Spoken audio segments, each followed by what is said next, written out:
Today I'll be revisiting the Elder Scrolls Cookbook, and I'm going to be making boiled cream treats. Every time I've ever seen boiled cream treats in Skyrim, I thought, man, those look delicious. If I could eat one in real life, I totally would. So now I get to live my lifelong dream. Or my dream for the past 3 years, because I only started playing Elder Scrolls games like 3 years ago.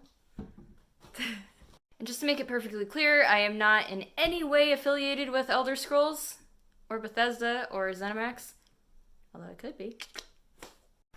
Now to read an excerpt from the Elder Scrolls Cookbook about boiled cream treats. Nearly as iconic as sweet rolls, but not often stolen, these boiled cream treats are quite popular in Skyrim and can be purchased from most vendors with their salt. The fluffy sweet dough around a creamy custard filling makes for a substantial little dessert that's so delicious you'll think you've died and gone to Sovngarde. They better be that good, or else I'm returning this book. And now, to the good part. The actual baking part. Combine the melted butter, milk, sugar, and yeast in a medium bowl and stir until the yeast is dissolved. Add the salt and cardamom, then gradually mix in the flour until you have a dough that isn't too sticky to handle.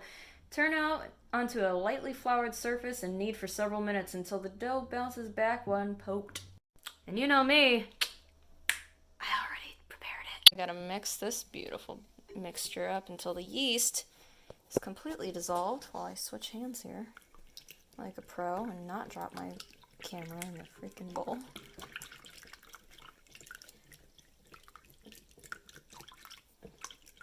Decided to use this kind of whisk this time because last time the other whisk was super loud, the blender whisk. So yeah, I'd rather just mix this than, you know, like I have to listen to that. Flour. Lightly surfacing. Lightly dusting the surface.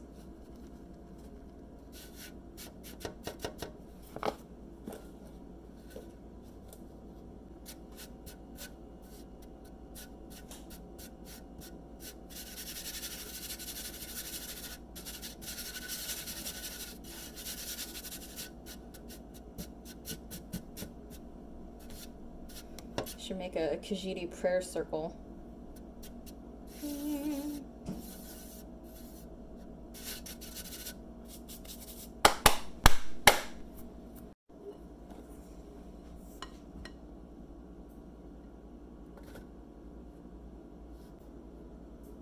Knead for several minutes until the dough bounces back when poked.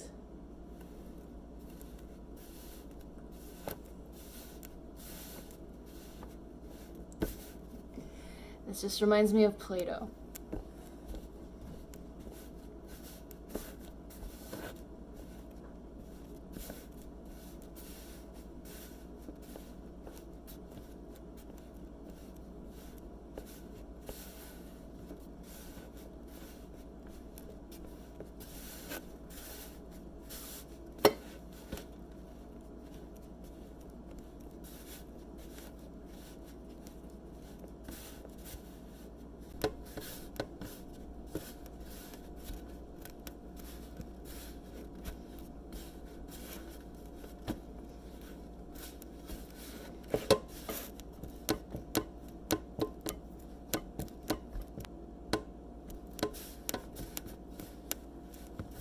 Went on like that for days.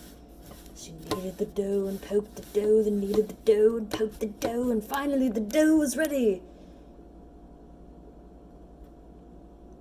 Yep, it's ready.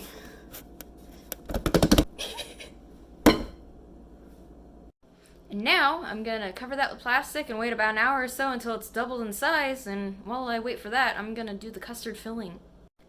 The best part, right? So now we're going to work on the filling, and I already added everything into the saucepan, but what you're going to want to do is combine the milk, cornstarch, sugar, and eggs in a small saucepan over medium heat. Whisk continuously while the mixture heats up until the eggs are completely incorporated. Stir occasionally for about 6 to 8 minutes until this is thick enough to cover the back of the spoon. This should be about 160 degrees Fahrenheit. Let's get the grandma house at the reach. Is I'm stirring the custard. It's starting to at me, so I'm assuming that it's done. Now that the custard is done spitting at me, rude, remove from the heat and stir in the almond flavoring extract, then strain into a clean small pitcher, cover with plastic and refrigerate and cool for about an hour. Why is everything an hour? Put a dash of almond extract in the custard. It's gonna take everything and not put more in there because it's so good.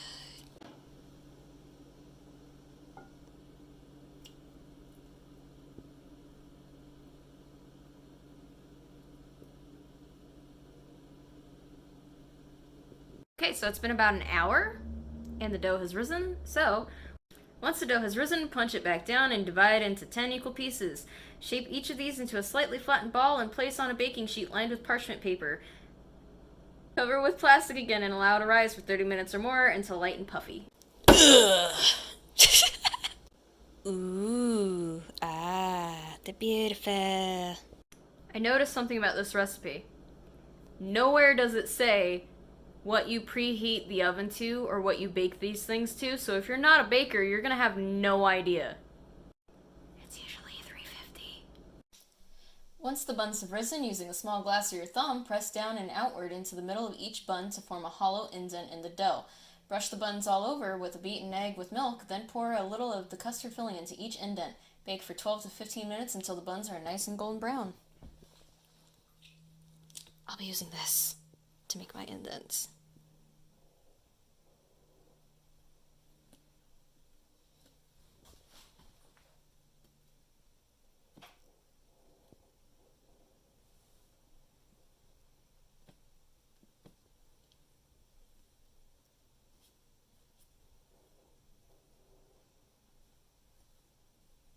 I don't know if you can hear the rain, but that's what that sound is if you can.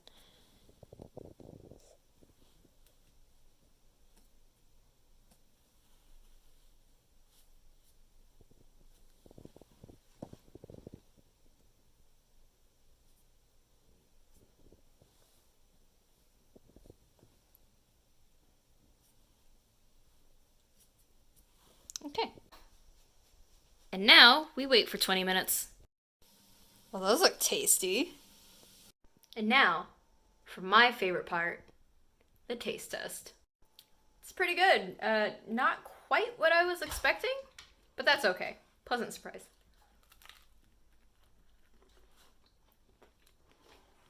It's kind of like a biscuit.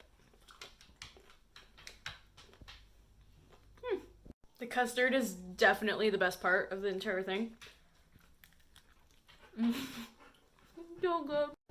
So a little while ago, I asked my friends who also play the Elder Scrolls games to send me questions that I could answer in a video, and this is what they came up with.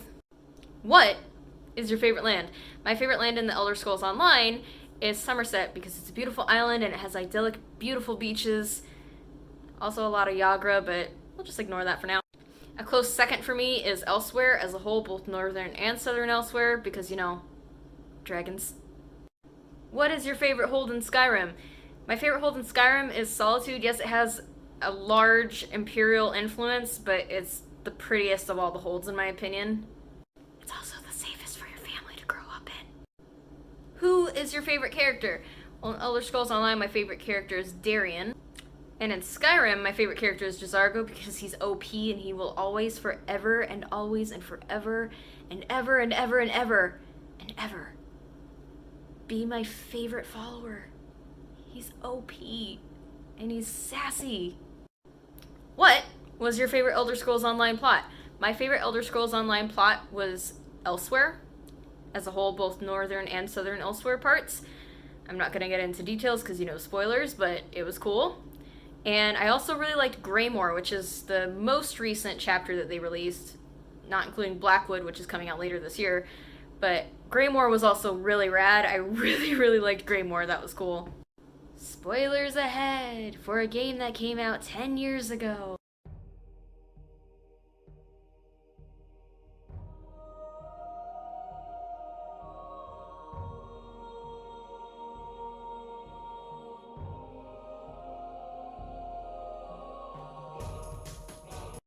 What is your favorite Skyrim memory? My favorite Skyrim memory was during the Dawnguard plot. So during the Dawnguard plot, there's a part where you come across this frozen lake, and Serana is obviously with you because she's imperative to the plot. So my character and Serana were going across this ice, and I already knew that the hidden bosses were there. I just didn't know where exactly in the frozen lake they were. And so Serana and I are walking across this ice, and it seemed like we were walking across the ice for a while, and Serana says something along the lines of, "Doesn't this ice feel thin to you?" And we're walking, and then all of a sudden these two dragons just burst out of the ice, like, right in front of us, and Serana's like, "Where did you come from?" And I was just like, "Serana, they just came out of the ice in front of us. Did you not see that?" Favorite quote? "You do seem to be the axis upon which this world turns." Favorite Skyrim mod? I started playing Skyrim about 2 years ago, and I'm trying to 100% it, so I'm still on vanilla because I want all of the achievements. And here's the thing, if you mod your game and save, it prevents you from getting those achievements, but I do have some mods saved for when I finally do complete Skyrim in vanilla and get my achievements. Once I get my achievements, I will start modding. J'zargo or Raz? Razumdar. 100%. I love J'zargo, but he only has like 3 or 4 things that he says, and this one likes Raz. He's very sassy, and I like him. 100% Raz. Raz is totally the kind of person that I would hang out with if I were in the Elder Scrolls universe. Razumdar has that, he just has that hero element, that suave, debonair hero element that I grew up loving watching movies, and my character would totally hang out with Razumdar.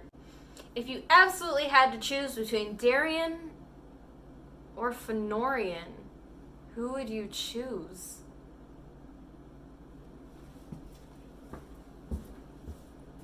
What are your favorite and least favorite dungeons in Elder Scrolls Online? My favorite dungeon is probably Stone Garden. It's really different. It has a lot of different elements to it. You can make potions with the pieces that you pick up throughout the dungeon. A lot of people don't know that. It's very interactive, which is different than a lot of the dungeons in Elder Scrolls Online. It kind of reminds me of a Disneyland queue, if you've ever been to Disneyland, where the lines are very interactive. And my least favorite is the dungeon that came hand in hand with it, Castle Thorn. Now, some of you are probably out there like, "Oh, Castle Thorn's not that bad." Trust me, it's that bad. When it first came out, I was squishy, and it took me 4 hours, and we still didn't complete it. To be perfectly clear, though, since then I have cleared Castle Thorn, and I have that really gross cosmetic skin for my character that I never use other than for bragging rights. What is your favorite trial in the Elder Scrolls Online? My favorite trial in ESO is Sunspire, because, again, dragons. I also really like Cloud Rest. I haven't done quite a few of the other trials.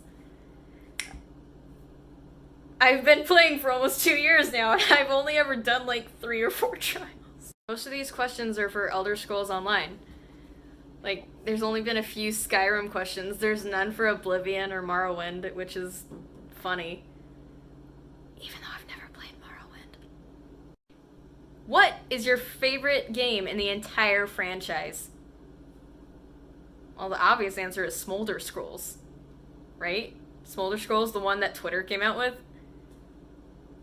You get to date Fëanorian and Darien? How could I not? How could I not choose Smolder Scrolls? Make up for lost time. Oh my. If you like this video, be sure to rate, comment, subscribe, ring the notification bell, drink your water, and take your vitamins. Take care of yourselves, babies. Feel free to answer the questions that I answered in this video down below in the comments. I want to see what your answers are.